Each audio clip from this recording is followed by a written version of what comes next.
Ja, v novem okolju sem se, lahko rečem, že kar dobro ustalil, nekako poznam to okolje že tudi iz preteklosti in ja, sedaj bom rekel v teh tednih oziroma mesecih, ki minevajo, spoznavam ekipo, soigralce, da sem se tudi končno vrnil po tej poškodbi gležnja in verjamem, da bo sedaj iz tedna v teden boljše.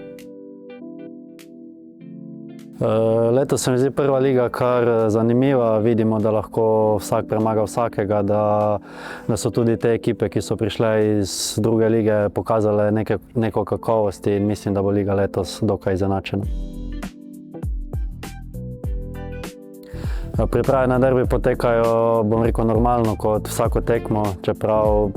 je bil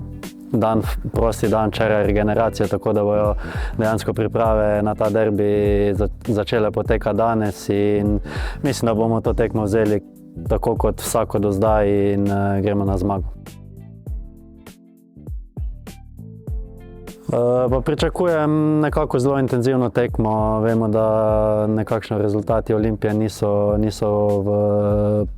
ne grejo po pričakovanjih